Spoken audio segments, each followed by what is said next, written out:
झुंड बोल मस्तकों के झुंड, आज जंग की घड़ी की तुम गुहार दो। आप सभी लोगों को जनपद में एक रास्ता दिखाया जाए कि आप सभी सही फेडरेशन से जुड़े। तो आज हमने बालाजी का जो युद्ध कला केंद्र इस सेंटर्स के लिए हमने ओलंपिक से मान्यता दी थी है।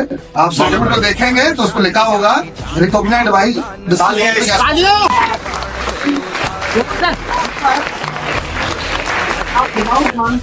देखते हैं तो में बहुत समस्याएं आती है, क्वेश्चन आते हैं। बहुत सही बात की मान्यता क्या है, क्योंकि हम लोग सब जब मार्किंग करने बैठते हैं सर्टिफिकेट्स की तो फिर यही चीज होती है कि वो मान्यता प्राप्त है या नहीं। तो हमने आज अत्यंत खुशी का विषय है। बालाजी महाराज आपके लिए बहुत बहुत शुभकामनाएं। आपके लिए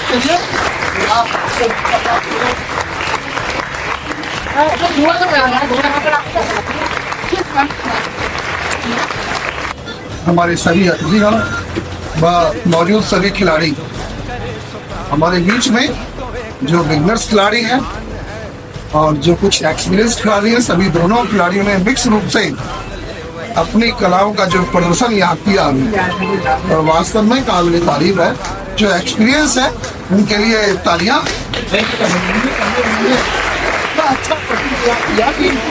हम लोग भी मोटिवेट यहाँ हो रहे हैं साथ में, और जो बिगनर्स है वो भी मोटिवेट। और सबसे ज्यादा बड़ी तालियां उन छोटे बच्चों के लिए, उन बिगनर्स के लिए जिन्होंने केवल 8 दिन में इस कैंप को अटेंड करके इतने मन से इन्होंने सीखा है कि वो किसी एक्सपीरियंस्ड बच्चे से कम नहीं लग रहे हैं। तो सबसे ज्यादा तालियां इन बिगनर्स है। एक ताली अपने कोच, अपने गुरु, क्योंकि बिना गुरु के आप ये शिक्षा नहीं प्राप्त कर पाए हैं। तो बालाजी सर के लिए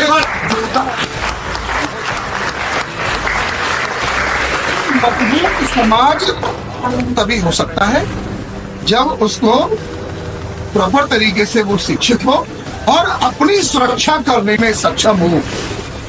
बालाजी को साहब का ये सराहनीय कदम है कि आपके साथ साथ ये मोहल्ले के आसपास के जितने भी ऐसे छात्र थे जो कि इस कला से वंचित थे, उनको ये कला सिखा रहे हैं, जिससे कि वो खुद सेल्फ डिपेंड हो जाएं और समाज में अपने परिवार की रक्षा करना सुनिश्चित कर रहे हैं। ये सबसे बड़ी बात है कि एक खिलाड़ी जब तैयार होता है, एक योद्धा एक घर में तैयार होता है, तो केवल एक योद्धा तैयार नहीं होता, पूरा परिवार तैयार होता है। वह अपने पूरे परिवार के लिए, फिटनेस के लिए और स्वास्थ्य के लिए जागरूक करता है। तो सबसे ज्यादा तालियां, सबसे ज्यादा धन्यवाद उन माता पिताओं के लिए जिन्होंने अपना अमूल्य समय निकालकर आप लोगों को इस कैंप में भेजा है। बाकी तो माननीय आरएल साहब ने सारी बात बता दी है।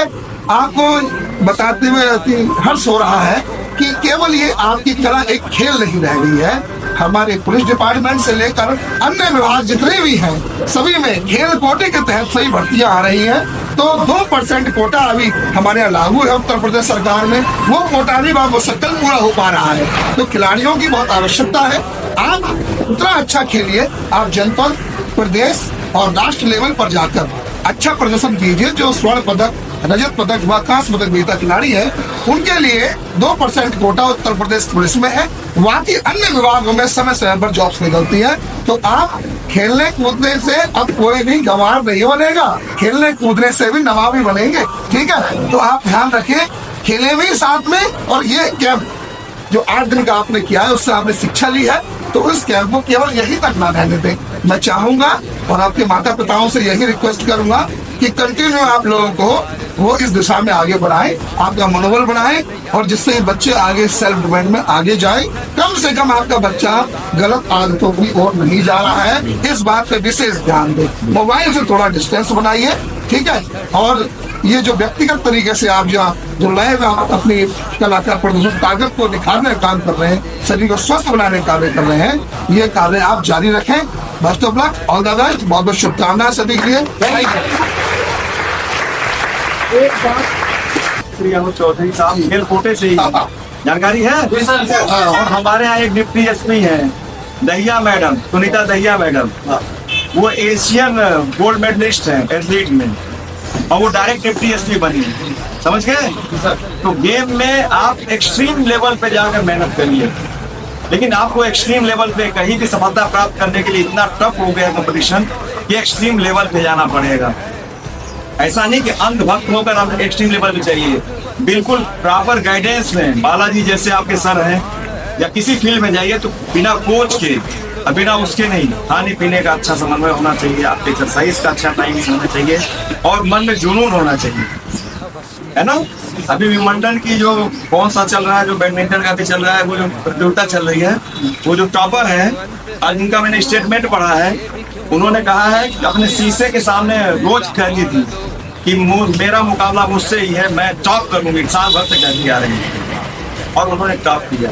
जबकि उनकी रैंकिंग डाउन थी थोड़ी, नंबर 1 2 नहीं थी, 3 4 5 थी वर्ल्ड रैंकिंग में, लेकिन बीट कर ली।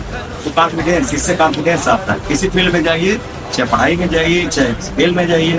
खेल के साथ साथ हमारे यहाँ तो थोड़ा सा खेल का भी महत्व कम है, विदेशों में चाइना वगैरह में या और कंट्रीज में, चाइना कितना आगे तेजी से बढ़ रहा है ना।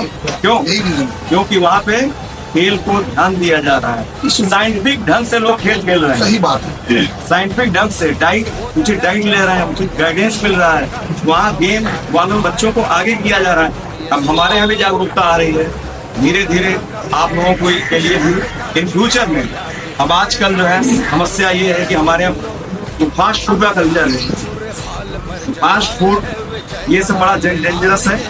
कभी कभार एक मध्यम मार्ग निकालते हैं तो आप चीट मील होता है ना, चीट डाइट, कभी कभी महीने में 1 आध बार, वीक में नहीं, महीने में 1 आध बार हो जाए तो हो जाए, लेकिन अपनी डाइट पे प्रॉपर फोकस करिएगा। डाइट प्रोटीन है, कार्ब्स है, फैट है, उसका बिल्कुल प्रॉपर कॉम्बिनेशन होना चाहिए। आपका नाश्ता ये नहीं कि ब्रेड पकौड़ा और ये सब नहीं होना चाहिए। स्कूल में अगर आपकी मम्मी देती है ब्रेड पकौड़ा सैंडविच तो मना कर दीजिए, ठीक है। प्रोटीन की चीज है, अभी आप बच्चे अभी आप नहीं जानते हैं, आपके मदर फादर आए होंगे तो वो जानते हैं। दाल खाइए, चने खाइए, ठीक है ना, जिसको आप फॉलो करते हैं।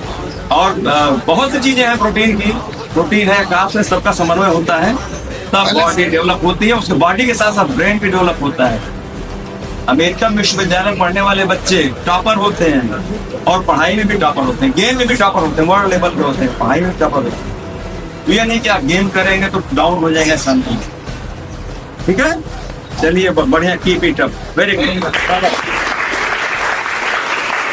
तो हो वुशु हो, तमाम प्रकार के गेम है, उनमें से एक बहुत अच्छा गेम है, एक सेल्फ डिफेंस का और उसके साथ साथ समाज को मजबूत बनाने के लिए बहुत अच्छी कड़ी है। तो मुझे आज देखकर लगा है कि इसको व्यापक लेवल पे आपने, मुझे उम्मीद नहीं थी कि इतने बच्चे आ जाएंगे, काफी आसपास के बच्चे आए होंगे, बहुत ज्यादा बच्चे आ गए। और बच्चों इसको आप कंटिन्यूड रखिएगा, कुछ न कुछ टाइम निकालिएगा, ये नहीं कि सिर्फ 8 दिन का आपने कैंप किया फिर उसके बाद बंद कर दीजिए, नहीं, टाइम जरूर निकालिए। सिर्फ पढ़ाई वढ़ाई के चक्कर में ज्यादा मत पढ़िए, पढ़ाई करिए लेकिन पढ़ाई के साथ खेल भी जरूरी है। मोबाइल का प्रयोग कम से कम करिए, सोशल मीडिया का प्रयोग, आजकल सारे बच्चों के हाथ में मोबाइल है। हम लोग अपने जमाने में खेलते कूदते थे और देखिए जॉब भी अच्छी कर रहे हैं और खेल कूद अभी भी रहे, इसे जब हम खेलते हैं, खेलने से कोई नाता नहीं टूटा है। और अगर आप सोशल मीडिया के दौर में रहेंगे और ज्यादा मोबाइल का प्रयोग करेंगे तो उससे आपकी मेमोरी भी लॉस होगी, सामाजिक रूप से भी डिस्कनेक्ट रहेंगे। खेलते रहेंगे, एक अच्छा संबंध बनता है समाज में और चारों तरफ, और उससे आपका आत्मविश्वास आगे बढ़ता है। Best of luck, thank you. 48-49 में रन कर रहा हूँ और अभी 10 किलोमीटर आराम से रनिंग कर लेता हूँ। तो जानते हैं आप लोग सर, सीनियर इंस्पेक्टर हैं, ओके सर। Yes sir.